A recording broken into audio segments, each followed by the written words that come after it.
Hey everybody, welcome back to our podcast. This is Murder with My Husband. I'm Payton Moreland. And I'm Garrett Moreland. And he's the husband. And I'm the husband. You guys, thank you so much for supporting us. A reminder, if you are wanting bonus content or ad-free content or even early release, you can get that over on our Patreon, or also there's more options for that on Apple subscriptions. Just another way to help support the podcast, and also there's benefits for it. So if you want to check that out, go do. All right, Garrett, are you ready for your 10 seconds this week? I think I'm just happy that it's finally warm outside. It has been warm. Which is amazing because I got so sick of the cold. We've been riding bikes. We've been walking. I bought an electric bike from this company called Super 73. If you don't know what it is, you can check it out. It's not a sponsor. I'm just letting you know what we've been doing. What company we bought the bike from. Anyways, it's super fun. It's just an electric bike. And so we've been riding that around. I've been grilling more. Gosh. It's like sometimes I cook really good and I'm like, oh my gosh, I'm the best griller around town. And then at times I grill and I'm like, I suck at this. So I don't know, I'm just dealing with that. Just a battle in between my head with that. But I was going to say about the bikes, we share, like I can ride on the back of the bike. So we just both double up on there and then we just ride around. Nothing about my cooking? Well, he's grilled twice and they've both been really good. Thank you. Also, something else, Peyton and I have been going to Raising Cane's a lot. I don't know how many of you, I assume everyone knows what Raising Cane's is, but I know that there's parts of the U.S. that probably doesn't have Raising Cane's. Yeah, I would Do you know? think so. I would assume so. I would assume we it's not. We just barely got it. That's true. We did just barely get it. Anyways, we've been craving it. Yeah, we have been. It's actually good. Like I used to be like Chick-fil-A is the best, but I don't think you can compare them. I don't love when people play the comparison game for food unless it's like the exact same food. And I get it. It's both chicken, but I don't know. It just doesn't feel the same. Yeah. So Raising Cane's is amazing. If you're Raising Cane's fans, then I like you because it's actually really, really good. Haven't done anything else to my truck. And the last thing I will talk about is, so Peyton and I were in Denver a couple of weeks ago now. Yep. And we didn't tell anybody why we were out there. Mm-mm. Do we want to say like exactly why we were there or? Yeah. Peyton and I actually went out there to collab with some other podcasters / YouTubers. It was Kendall and Josh from Mile Higher, or you might know Kendall Ray from her YouTube channel. And we went out to do some bonus episodes with them, and it was so fun. We got to meet them. We got to talk to them.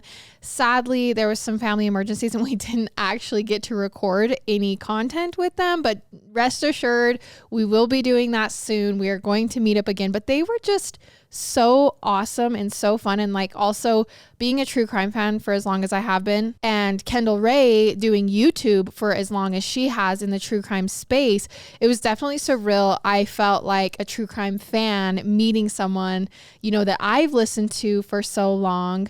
And so it was just so fun to like get to meet them. They're so awesome. They have built this just incredible machine and they're huge. So if you haven't checked them out, their podcast is called Mile Higher. And yeah, they're a husband and wife duo. We really love them. So you should go listen to their show if you haven't. Anyway, so that's why we were in Denver, but we did get to eat at some good places. And we also went to the aquarium. Yep, we did go to the aquarium. And there was 2 tigers, and I've never felt more like a kid in my entire life. Yeah, we watched those Oh tigers. My gosh, those tigers were amazing. Yeah, they were so fun. Like I was just sitting there just taking videos of them, and yeah, our camera roll's just full of tiger videos. Oh yeah, it's crazy. I would never like get in there or touch them or play with them or anything, but so you're not Joe Exotic. I'm not Joe Exotic, but man, I mean, it did seem a little tempting, but those tigers were super cool. Anyways, that is my 10 seconds / 10 minutes / all the time I need. So let's hop in it. All right. So our case sources for this week are lawandcrime.com, WMTV, NBC15.com, WQOW.com, WKOW.com, Heavy.com, channel3000.com, wbay.com, hngnews.com, tributearchive.com, madisoncollege.edu, Google Maps, LinkedIn, and Redfin. And that is it for the case sources. Redfin, okay. I always feel like when I'm telling them, people are probably just like, well, that's random.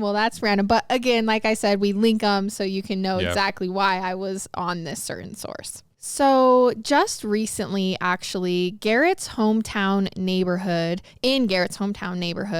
there was a swarm of cop cars, police tape, roads closed, and helicopters flying above. And Garrett's sister actually FaceTimed me while it was happening. And I'm not a professional, but I've told enough stories now to know that all of this happening in the neighborhood most likely meant there was a death of some kind. If they were shutting roads down, the helicopters were flying and everything. So I quickly began scouring the internet and finally found an article for Garrett's family to explain what had happened. 3 dead in a family home discovered after over a year before anybody found them. And I know, how does no one notice for a year? Apparently, all of their family maybe lived overseas or something, and everything was just kind of on auto renew. Neighbors didn't smell anything, and it took a long time for the family members that were long distance to ask police for help. Reports are still low. There's honestly not enough information to even know what happened. But from the sounds of it, it kind of felt like maybe a possible murder-suicide. Maybe, one had killed the other 2 and then taken their own life type thing. So now I know we've heard of murder-suicides before, obviously. But usually coming from a parent, like usually the parent is the one who murders, one of the parents murders the whole family and then takes their own life. So if the roles are reversed and it's a child who takes the life of parents, I actually feel like normally when we hear this story, they are eliminating the thing that's standing in their way and then just attempt to continue on with their own life. They usually don't end up taking their own life. They just end up killing their parents or killing whoever's standing in their way and then go on like nothing happened.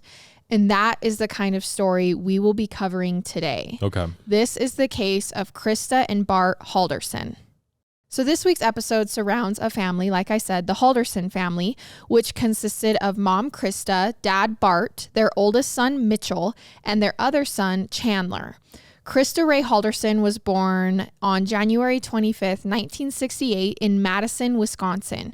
She was born to Andrew and Betty Frater. Now, Krista graduated from Madison East High School in 1986 and then went on to earn her bachelor's degree from the University of Wisconsin-Madison. Bart A. Halderson, the dad, was born on May 14th, 1971 in Wisconsin to Blake and Cale Halderson.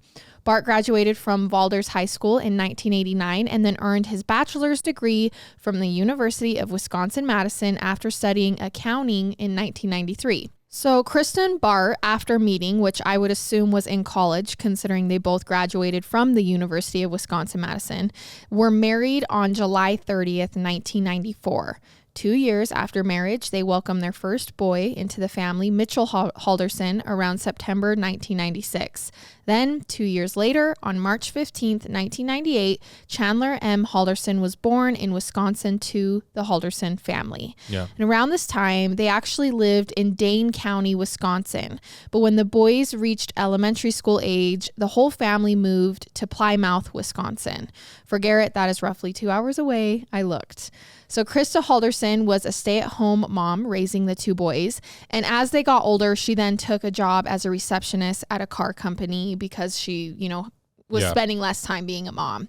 During this time, according to Bart's Facebook page, he says that he's a tax manager at BDO USA. Essentially, he was an accountant who worked on taxes for small businesses. That's what he did.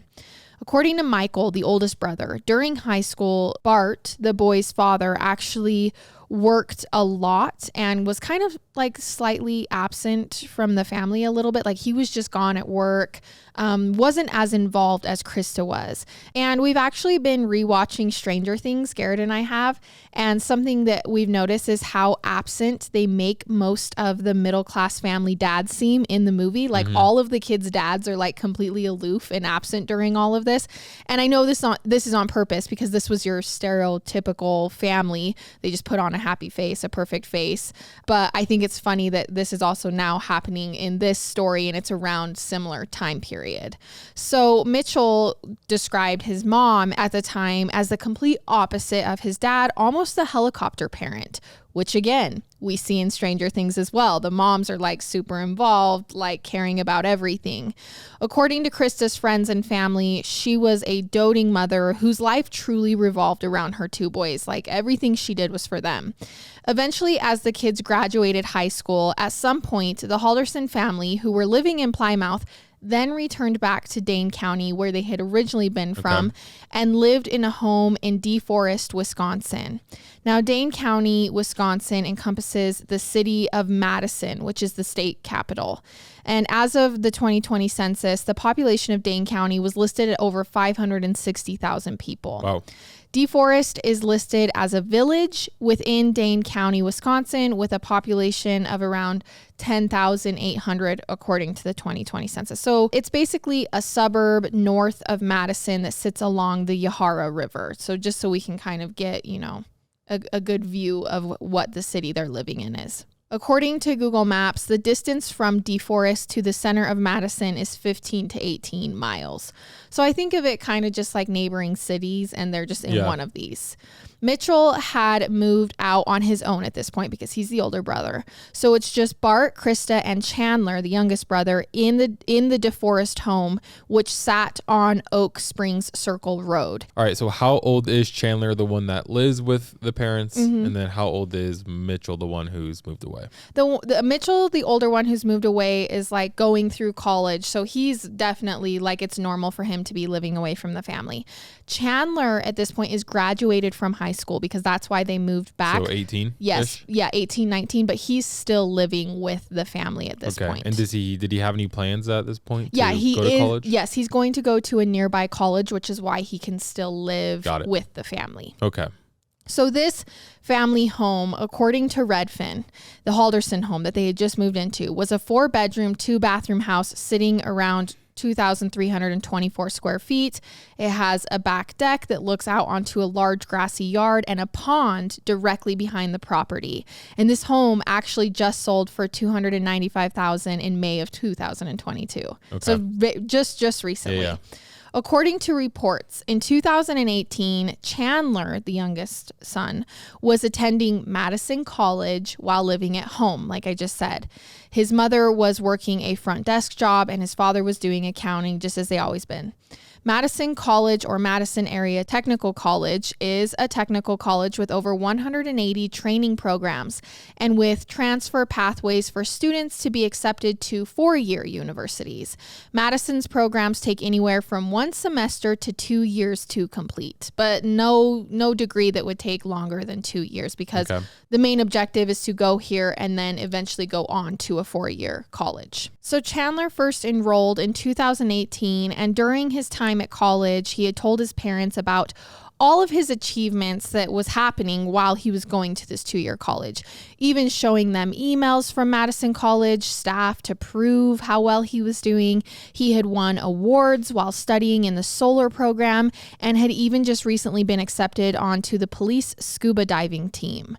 Chandler Halderson stood at 5'10" and was 150 pounds with blue eyes and brown hair. So around 2021, Chandler got a girlfriend named Catherine, who he told actually about his future plans after college. He had a job lined up at SpaceX in Florida. Oh, that's sick. That he was super excited about. Everything seemed to be going well for not only Chandler, but also Bart and Krista by 2021. You know, they were soon to be empty nesters. Like, life was going well.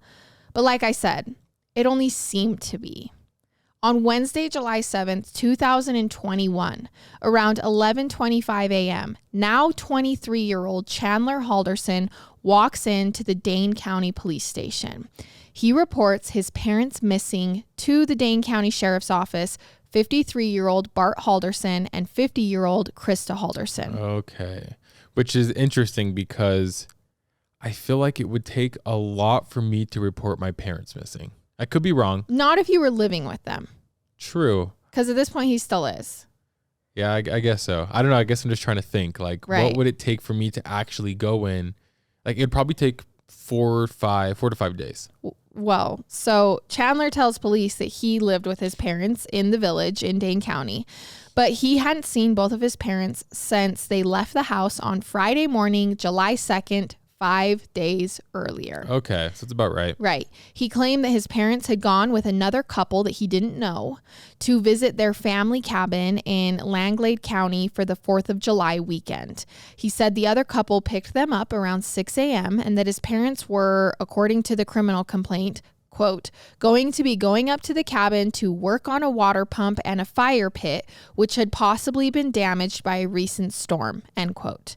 This cabin is located in White Lake, which is just a few hours north of the Halderson family home. Chandler told police that his parents never came home. He said his mom texted him that they had arrived safely and also texted him on the 4th of July, but he hadn't heard from her since. Okay. When asked by the police why he thought his parents were missing, Chandler said, well, they were supposed to be back by Sunday night or Monday, which would have been the 5th, and that they still hadn't returned. I'm just trying to figure out what Mitchell thinks about all this. The older brother? Yes, in the middle of this. Well, I mean, he's out of the house, but he's aware that the parents are missing. And so he's definitely like, well, where are they? What's going on? Chandler said that he had been trying to call his parents since then, but his calls were going straight to voicemail. When an officer tried Bart and Krista's cell phones, those calls also went to voicemail as well. When police hear all of this, they decide the first step would be to head out to the Halderson family home. Law enforcement first went to the family home, presumably with Chandler, to begin checking around. Deputy Seeley immediately observed that there appeared to be sections removed of the flooring, as well as what appeared to be outlines of a half wall immediately next to the front door, which were no longer there. And this is all according to Heavy.com. So they walk in and they're like, well, there's sections of the floor missing. There's pieces of the wall missing. Like what's going on? What's going on here? Police asked Chandler if there were any guns in the home, and Chandler said no, but he thought there was a hunting rifle at the cabin that his parents had gone to. Chandler said his parents had been planning to do some work at the cabin and that he helped them pack up some tools the night before, including a hatchet, some gas cans for the chainsaw, and a pipe wrench. He said his mom texted him on Sunday, July 4th and said that they were going to White Lake for a parade, and that was the last he'd heard from her. Again, he's reiterating this to police. Has the police said anything at this point about his behavior? Like, is it weird? Is it strange at all? Or is it just pretty normal? Well, not at this point because they're just barely going to the home. They've just barely received this report. So they're still trying to fill out what's going on. Has it been any like interrogations yet? No, because they're only just now at the house. Got it. The Dane County Sheriff's Department contacted law enforcement authorities in Langlade County where the family cabin is located because they're like, well, if he's saying they went up there, then we should probably contact police up there. Langlade County police checked the cabin and found that no one was there. So they knocked. They're like, no one's answering. No one's home. The police found that both parents' cars were in the garage at their home. And they were like, so is this not weird that they left the morning, but both of their cars are here? And Chandler said, no, I mean, like I said, that couple that I don't know came and picked them up. And come on. And he says, I've driven both of the cars since they left, but he hadn't driven them far. He's like, these have mainly just stayed here. He mentions that he's had a concussion in the last couple days. And so that's why he didn't drive the cars very far, because he wasn't supposed to. I feel like at his age, I knew most of the couples in my family's life. Right. I mean, granted, they can make new friends. Yeah. But I don't think very often I was like, oh, they're with that couple. I don't know anything about them. Well, and especially with him living at the same home. I mean, I feel like if you're living far away, it's like your parents can make friends and you don't know. Or if you're in no contact with your parents, then you wouldn't know. But he's living in their home, you know?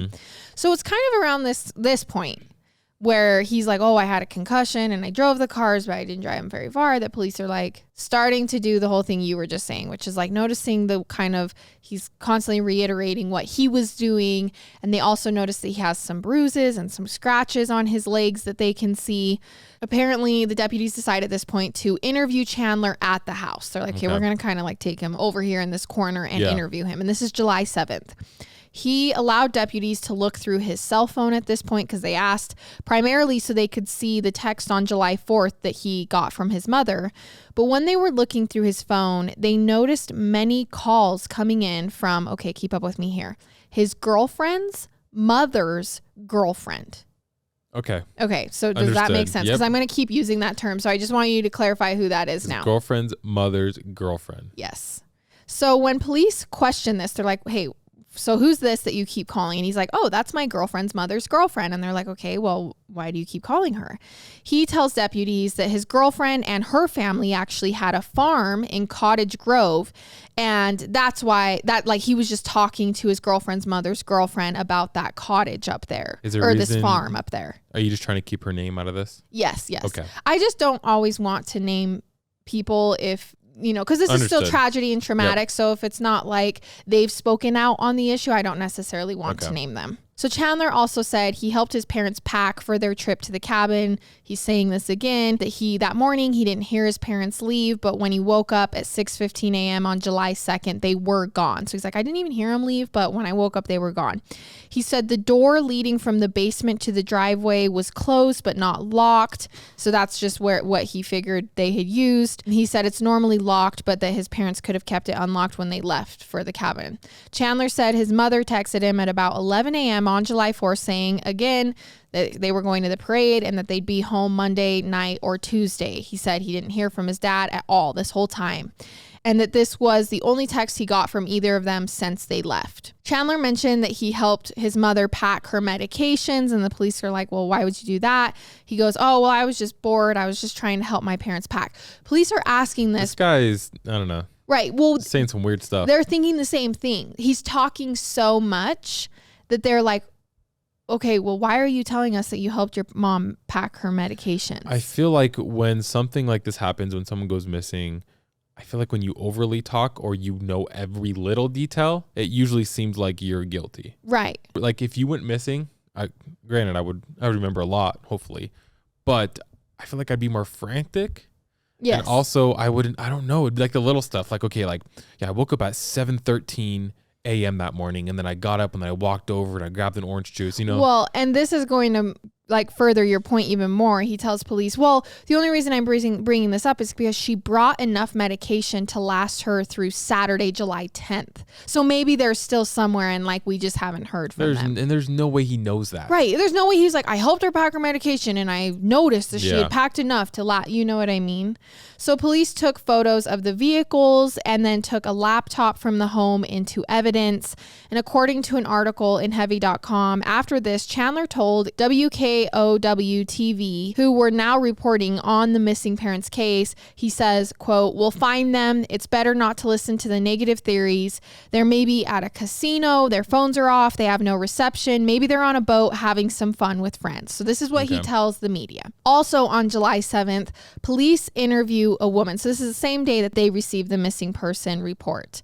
They interview a woman. Now, I'm assuming it's the neighbor. Sources didn't clarify, but that's what I'm going to assume is it was a neighbor. And she says she invited Chandler to their home for dinner after police left the Halderson home that day. So after they came that morning and searched and left and Chandler spoke to the media, she invited him over, and now she's talking to police later. Okay. She reported to police that several parts of Chandler's story about his parents going to the cabin were very out of character for them, that they had gone with another couple that Chandler didn't know. She was like, that's weird. It's not like they had a ton of friends. This is strange. She also says that Chandler said they had brought a large amount of cash with them. And she's like, they were cheap. They were not the type of couple to just go blow cash at a casino. This is also strange. And then he also said that they brought a lot of alcohol with them. And she's like, they weren't drinkers. It's not like these guys drank every night. She just told police, all of these details seem a little weird. She also said it was out of character for the mom to be so out of touch with Chandler, because if you remember, she's a helicopter mom. Yeah. She's doting. And even though Chandler's 23, the fact that he's still living at home is because Krista is okay with this. She's a doting mother. She likes to take care of her kids. And so she's like, this is weird that he only received one text from them the whole time they were gone. Police at this point speak with someone from Krista's workplace as well, who says, Krista's very responsible and that her not showing up to work was very unusual for her, and that she hadn't actually been to work since July 1st, which matches up with Chandler's theory, except for the fact that if Krista and Bart were going out of town, she would have let her work know, hey, I'm going out of town and I'm not showing up to work. Instead, she just literally didn't show up to work, without even telling anybody. Police began canvassing the neighborhood and asking neighbors if they noticed anything suspicious over the last few days. One neighbor mentions noticing that the small windows on the garage door were open which she'd never seen before. She's like, those open, I guess, and they've been open, but I've never seen them open before. And it's not clear when this was, but this was presumably around July 1st while the parents were at the cabin. On July 7th, the police also interviewed Chandler's girlfriend, who said that she'd been with him many times from July 1st on. So since the parents have been at the cabin, she's spent a lot of time with Chandler. By July 8th, the investigation was in full swing, and needless to say, police were already pretty suspicious about Chandler. His behavior, his story, what the neighbors had said, kind of everything going on. They were just kind of a little on edge about him. Okay. They decided on this day, after noting that Chandler had been in heavy contact with his girlfriend's mom's girlfriend about the farm at Cottage Grove, that they were going to go around and look at it. They were like, why is he so interested in this farm? We're going to go check it out. Like, we've talked to the girlfriend's mom's girlfriend. We're going to go see what this was all about. I just can't believe that. I know we're going to get to it, but if Chandler killed them, which obviously all signs are pointing to that he did, like, why? Why would you kill your parents? Right. So the police make their way up to the rural Cottage Grove land and onto Chandler's girlfriend's mother's girlfriend's property. Cottage Grove is about 16 miles southeast from the Halderson home, so it didn't take long. According to Heavy.com, police, while there, saw a slight mound covered with foliage, sticks and leaves, and upon investigating, recovered a human torso. Oh my gosh. They could see human remains that had been mutilated and dismembered, and this did not take long. Like, they barely got there. There was black nylon rope and the torso's waist. So that's what they find. The torso was shirtless and dressed in cargo pants with a black belt. Inside of a tank on the property, police find scissors, a saw blade, and bolt cutters. The saw blade had a slimy appearance that they presumed to be fatty tissue from a human body. That was according to Heavy.com. The Haldersons' disappearance at this point just went from a missing persons investigation to a possible homicide investigation. What are the chances that they go up to the girlfriend's mother's girlfriend's property that Chandler had been so curious about, and they find a torso and his parents are missing? It just seems like an open and shut case at this point. Right. 1 + 1 = 2. So after this, still on July 8th, but the torso not being publicly reported yet, Chandler decides to give an audio-only interview to NBC15 about the case. He doesn't know that this torso has been recovered. He says at this point that his parents told him on Thursday, that would have been July 1st, that the next morning they were going to a cabin with friends. They packed up their stuff and they were going to do some minor repairs on the cabin. They got the tools together. Chandler didn't ask who the friends were, and he wasn't sure who they were. Did he not ask for an attorney at this point? No. Well, he's not under arrest. Does he not think the police are on him at all then? I think he's hoping they're not. But I don't think he knows. Police haven't he hasn't everything under wraps. He hasn't even been officially brought in to be interrogated. The only time they've interviewed has been at his house, which is very relaxed, casual. They probably weren't very pushy with him. This is not a big deal. Right. Okay. And also, I know you say it's kind of, weird that maybe he doesn't have an attorney, but from all of the other true crime cases where it's possible that a child has killed their parents, and not like a child, an adult child has killed their parents, they always do this. I've never seen a case where they immediately lawyer up and get a lawyer. Yeah. They're always just kind of in this same boat from what I've heard and studied. Now, I know there's probably a case out there where that has happened. I'm just saying the majority I have heard, they just continue on with life. Okay, yeah, we're just going on now. Unless you're Brian Laundrie. Correct. Well, I mean, he kind of did the same thing too. It's just the world caught up with him. So then the media asks what his next steps were in locating his parents, because keep in mind, it's the next day. And Chandler says that he's trying to get the word out on their disappearance by talking to the news and making Facebook posts. He mentions that the sheriff went out to the cabin that they were supposed to be at yesterday, which would have been July 7th, but that they found no one there. Chandler says that apparently his parents did make it to the cabin because he received a text on Sunday, July 4th from his mother, says they made it and they were going to the parade. So he's like, I know they made it there, but they're not there now. So what about the text? Was this confirmed? Yes, there was a text from her phone to him. Got it. So then the media asks him, well, when did you start thinking they might be missing? Chandler says that they told him that they'd be home on Monday or Tuesday. And so he started to get a little worried on Tuesday when they weren't home, and that on Wednesday his aunt went to the cabin, and that's when he got worried that she didn't find him, and he decided to make a missing persons report. He said he filed that on July 7th, which would be the day before.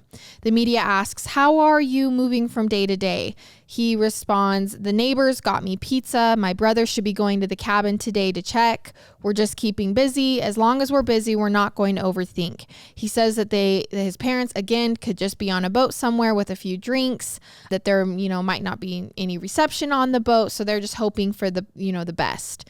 Chandler said that reception was not too good at the cabin on busy days, so he clarified that the text he received that he got on Sunday morning, July 4th, could have been sent earlier, like when they got there, but it had just come through. Okay. After this interview, Chandler Halderson is brought in for questioning by police, because keep in mind, they found the torso from the time he's doing this interview. So they officially bring him in for questioning, and they tell him, we found human remains at the Cottage Grove property, your girlfriend's mother's girlfriend's property or family property, whatever. And they interview him about it. And that interview basically ends with him being put under arrest, them believing full well that they have found the person who's done this. And so they charge him with lying in relation to a missing persons case while they wait for the autopsy, because until they know for sure who the body belongs to, they're not going to charge him with murder. They also don't. I agree that I think it's him. But is there any other evidence other than that? No, but I mean, that's still pretty good evidence. Yes, I would say that's almost even more than circumstantial. I mean, I'm sure it's classified as circumstantial, but he's connected to the property. He's been texting people about the property. And then if it is his parent, that's pretty solid evidence. So they tell Chandler at this point, hey, we're placing you under arrest. We think you killed your parents, and we know why you did it. No way. But the public and Garrett has no idea. Nope. So what did police know at this point? Why would Chandler Halderson have even done this? Before you keep going, I'm going to guess. Okay. I'm going to say what I think there is. There's some life insurance policy that if they both die or something, he gets it. I mean, that's the only thing I can think of, because other than money, I mean, why? Yeah. I mean, it doesn't seem like there's a why. Garrett hasn't listened to enough of these I cases have no of parents idea. who have killed their parents, kids who have killed their parents. Money can be the only thing I can think of. Okay. So it's not money. Okay. I mean, there might have been a life insurance policy, but it's not money. All right. It's because the Chandler that everyone knew and the Chandler that he claimed to be was not really Chandler Halderson, and his parents had just found out about it. What do you mean, they swapped the wrong kid in the hospital? No. What do you mean? We'll get into it. But he is Chandler Halderson. He is DNA-wise Chandler Halderson. Got it. So around the time of the murders, like I said, Chandler was attending Madison College as a full-time student and working a job. Or so he said. According to NBC15, Detective Brian Shunk testified that based on unofficial transcripts, Chandler Halderson was never a full-time student at Madison College. In spring of 2018, Chandler enrolled at Madison College. In summer of 2018, Chandler enrolled in some classes and then withdrew from others. In the fall of 2018, Chandler completed one class, a design class. In the spring of 2019, Chandler completed one class and withdrew from 3 others. This is the last time he ever completed and received credit for a class at Madison College. But keep in mind, he's told his parents he's been attending Madison College up until 2021, except 2019 was the last time he ever actually did a class there. By the fall of 2019, Chandler either withdrew or failed all of the classes that he signed up for. And then again in the fall of 2020, he withdrew or failed all of his classes. During all of this, he's living at their house. They are supporting him, and he is like, I'm going to college. I'm getting all of these awards. I'm a part of this. I'm excelling so much. And it was kind of by 2020, Chandler's parents had become suspicious as to why it was taking him so long to get through school. And then also it was now 2021. And according to him, he was still attending this 2-year school, where no program should have taken longer than 2 years.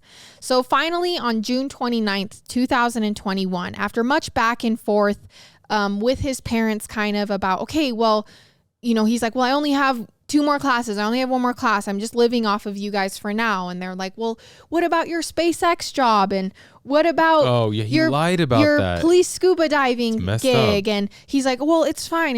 I just need a little bit more time. And they're like, Chandler, college was only supposed to take 2 years. What's going on? Why is it taking? Mom, leave me alone. Like, this is this is the atmosphere. So they're going back and forth.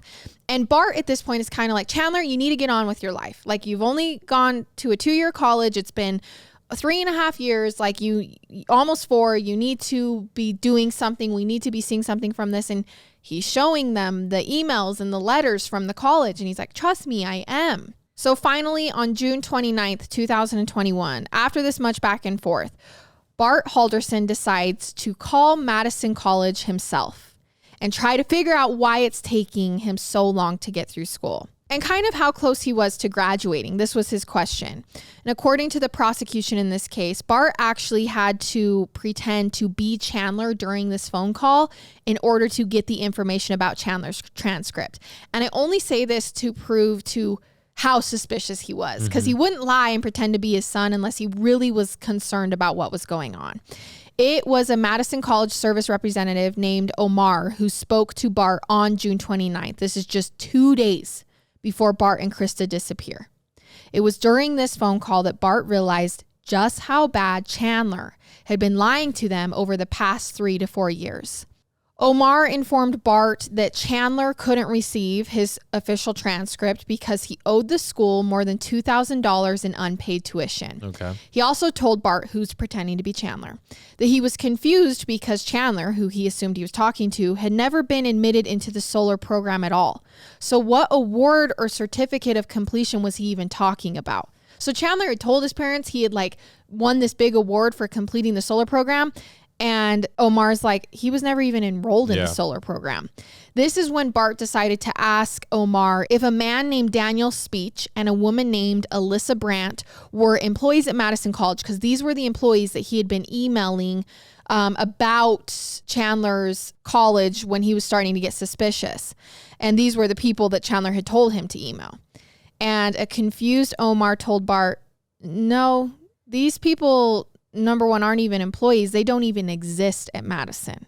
So Chandler had fully made these people up, created emails to talk to his dad with, pretending to be other people. He's doing more work pretending not to go to school than if he just went to school. Yeah. So it was after this conversation and the reality of the lies that Chandler had been keeping up the past few years that Bart sent his son a text that read, I spoke to Omar. He followed it up with another one that said, I'm ready when you are.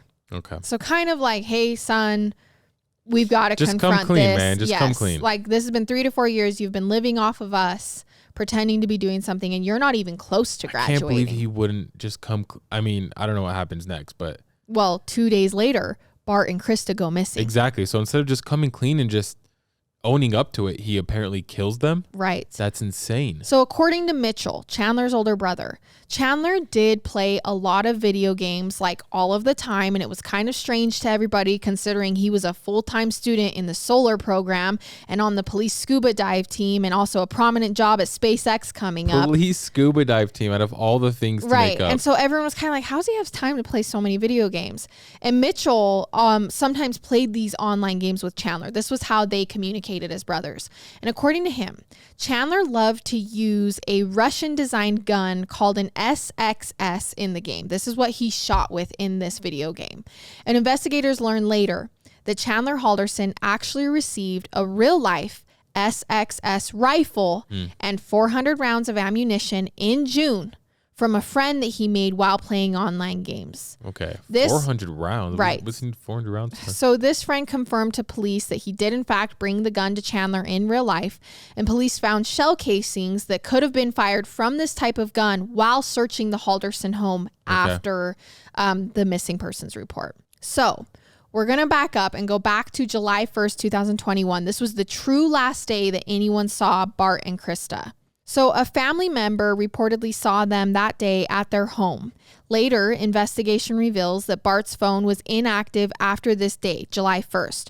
According to NBC15.com, after 3 p.m. on July 1st, the health app data on Bart Halderson's iPhone showed data that sensed activity, and after that, there was no more health activity on Bart's phone. So basically, this means that Bart's phone was not in his hand after July 1st. Krista's phone had limited activity between July 2nd and one text exchange that was sent out on July 4th to Chandler's phone. Got it, which at this point, he obviously stole it. Right. So note here, their cell phones will be found later hidden inside of the house. Okay. So July 1st was Brett Halderson's birthday, who is Bart's older brother. And these brothers had their last conversation when Bart called Brett to wish his brother a happy birthday. Chandler was caught on videotape at a Quick Trip store at 8:23 p.m. on July 1st, purchasing 2 large bags of ice. According to the prosecution's theory at trial, this is what he would use to keep the bodies cold.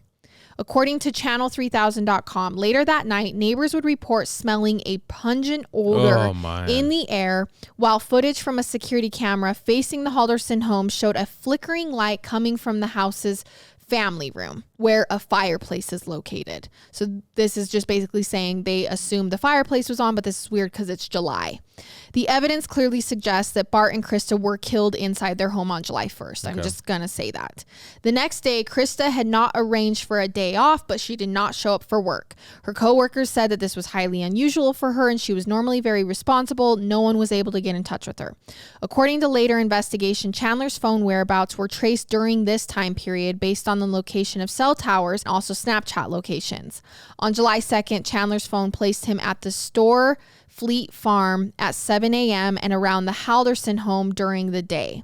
According to channel3000.com, surveillance video showed that Halderson then bought a 6x8 silver and black heavy-duty tarp, a similar tarp that later was discovered in a shed on the property where Bart Halderson's remains were found. So insane. The tarp appeared to have multiple bloodstains on it, and they were tested for DNA. A few days later, Chandler's girlfriend told police that on July 2nd, she had gotten hydrogen peroxide and a Swiffer from her mother because Chandler had broken the glass on the fireplace and had cut his foot on the glass and needed it from her to heal his wounds. Okay. On Saturday, July 3rd, a witness saw a young man matching Chandler's description in the town of Roxbury walking towards the highway, wearing a backpack and walking away from the river. She thought the direction he was walking was odd because normally people are walking the opposite, like to go hiking, and so why was he walking this way? She said he saw him walking, but then randomly he turned around and started walking back to the car. Roxbury is an unincorporated community northwest of Madison. According to Google Maps, it's about 20 miles west of the Halderson home. Later investigation into Chandler's cell phone records would show that his phone was in this location that day. Also in the family home and then also around the Portage area. Snapchat locators placed his phone in the town of Roxbury, and these pings would tie him later to the case because body parts would be found in every single one of these places. Oh my gosh, he spread them. Okay. Which would explain why only That's originally a torso was found. Oh, that's so disturbing. By Sunday, July 4th, Chandler reportedly enjoyed the day, attending a barbecue at his girlfriend's family's friend's house at Cottage Grove, where the body was later found. How do you your parents and just go, yes. Right. Like, I did it. And now now I'm going to go celebrate. Yeah, I don't understand that. And also on the same day, a coworker was concerned about Krista, who hadn't showed up to work, and got in touch with Chandler. Said, "Hey, have you seen your mom?" And he said, "Well, he gotten hold of his parents and everything's fine." He's like, "Yeah, I've been talking to my parents every single day. Everything's fine." So he told a coworker this, and he says they're expected back on Tuesday. By Monday, July 5th, one of Krista's coworkers who'd been trying to get in touch with her since July 2nd went to the residence on Oak Spring Circle to check on Krista. The witness noted that both vehicles were in the garage, which seemed unusual given that, according to Chandler, they were supposed to be out of town. The coworker also later told detectives that he noted looking in the front door there was a table which was on its side, but it was the coffee table. And so he's like, why is that knocked down? This witness told police that he'd been inside the residence several times and advised that this coffee table was in the dining room usually, and now it's in the family room on its side. This witness and another individual who'd shown up at the house also looking for the Haldersons knocked at the door and windows for a few minutes. Chandler finally answered the door half naked and looked like he'd just gotten out of the shower. The witness noticed gauze or a bandage on Chandler's foot. Chandler told these witnesses that his parents had been picked up around 5 a.m. the day they left to go to the cabin, and that's why both cars were still there. And when the witness asked him about his foot, Chandler said he'd cut his foot on the fireplace and he'd gotten blood everywhere. After this, Chandler goes over to the home of Chandler's girlfriend's mother's girlfriend, the one in Cottage Grove. On Wednesday, July 7th, an AC repairman who had been scheduled showed up to the Halderson home to install an AC unit. The appointment had been set up by Bart. No one answered the AC guy's knocks on the door, and then Chandler showed up at the house driving a Subaru. So neither of the parents' cars. And I think it was a car that belonged to his girlfriend's family of some kind. The AC guy reported that there was some weird pauses in the conversation on Chandler's part when he started talking to him, and he said, "Oh, I know my parents originally scheduled you, but they've changed their mind." The AC guy also noticed that a vent of some sort was covered with tape, which struck him like that's concerning, like you shouldn't cover a vent up. After this, Chandler walked into the police station and reported his parents missing. Got it. According to testimony at trial by Wisconsin Department of Justice criminal analyst, Chandler made the following Google or YouTube searches on July 8th after hearing the police were going up to the Cottage Grove to look around. So remember when you asked me, is he not like concerned that police are on to him? So while they were going up looking for the torso, before he talks to media, these are the searches he made. At 9:44 a.m., he searched body found in Wisconsin. At 9:44 a.m., women's body found Wisconsin. 9:44 a.m. Wisconsin dismembered body found. 9:45. Dead body found in Wisconsin. 9:45. Googling. Body found in Milwaukee River. 2021. Holy crap. What an idiot. First, what an idiot in general, but what an idiot. Like, I just don't understand how people don't think that your computer's going to be collected. Yes. Like, do you not realize, like, what, I don't know. And I don't know then how to explain it. At 3:12 p.m., so later that day, he searches Bart and Krista into Google. So he's trying to see if they've found. Correct. Yes. He's trying to see if they have been found and if there's media's any reporting news on on them. Exactly. Also, it's crazy. He's searching other places that the police haven't even looked yet. Yep. So he's literally giving away where he's hidden body parts. And like I said, his phone pings and his Snapchat locations will later tie him to everywhere where the bodies were found. Got it. So as this was happening, police are obviously discovering the torso at the Cottage Grove property. At this point, Chandler was losing his crap. Like, he's going crazy, waiting at home, trying to figure out what's happening, obviously. So anxious and his thoughts eating him alive, Chandler called the police saying that he found some spare keys for the cabin. I'm only including this because he's inserting himself into the investigation in hopes of them providing details or updates. Yeah. So he's calling with pointless information in hopes that they'll say, we found a body. He said that the previous Wednesday, which would have been June 30th, the day before his parents disappeared, was a bad day because his dad was watching Wheel of Fortune and got really angry when Chandler broke the glass of the fireplace, and that he had hurt himself trying to clean it up. Again, this doesn't make much sense. Other than the fact that he's trying to find an excuse to fish out information or explain some injuries on his body. He's obviously nervous and desperate. Around 3:30 p.m. on July 8th, Chandler called the police asking about the 2 police cars that were sitting outside of his home. And while on the phone with police, he says, oh, wait, there's 4 now. Police are like trying not to tip him off that, okay, they've found the torso at this point, and so that's why there's police outside. So they say, oh, it's just a shift change. We're just waiting outside to see if your parents show up. But again, this is him trying to micromanage and figure out if he's a suspect. Why are these cars sitting outside? What's going on? So after this, Chandler gives the audio interview to the media, and then the Dane County Sheriff's interview Chandler at the sheriff's office on video for 2 hours. And at one time stamp, apparently after invoking his right to an attorney, which means they're no longer allowed to interview him, Chandler made some unsolicited comments about wanting to tell the police everything, that they didn't know the whole story, and that he didn't feel bad about what he did. Okay. Detective Shunk told Chandler during the interview, we know your parents are no longer with us and we know the reason why. He also said your parents never made it to the cabin and you know that and we know that. They then placed him under arrest after the 2 hours of questioning. So on Saturday, July 10th, the autopsy of the torso begins, which positively identified the torso as missing Bart Halderson's. it says there is one wound which enters through the abdominal cavity, hits the spinal cord, and fragments widely. The hemorrhaging was not consistent with suicide. The fragments found were that of a high-velocity projectile from a rifle. The medical examiner determines that this would have been a fatal injury. By Monday, July 12th, Krista Halderson is still missing. Chandler appeared in court for a preliminary hearing on the original charge relating to his father. This court is located in Madison. 3 new counts, including first-degree homicide, were filed by the DA's office against Chandler relating to his father's murder. On Wednesday, July 14th, remains are found in the town of Roxbury along the Wisconsin River near Old Highway 60. By Thursday, July 15th, the criminal complaint was filed by the district attorney's office detailing some of the chronology listed above. The complaint charges Chandler with first-degree intentional homicide, false info on kidnapped missing persons, mutilating a corpse, and hiding a corpse, all relating to his father's murder. Chandler appears in court on Zoom because it's 2021 and it's a bail hearing. By Friday, July 30th, 2021, the remains located in the town of Roxbury are confirmed to be Krista Halderson. So now both parents have been found. Law enforcement asks the DA's office to add the same 4 charges against Chandler for his mother as were previously filed against him for his father. At this point, investigators say that additional human remains are found on the Haldersons' property that haven't been identified yet. And then on January 3rd, 2022, the trial begins with jury selection. On January 11th, during trial, Chandler tests positive for COVID, and so trial is delayed. Once resumed, Mitchell was actually a huge part of trial, his older brother. His testimony almost pointed the finger at Chandler. So Mitchell almost testifies against Chandler. Oh, I'm sure he's like, dude, you killed my parents. Right.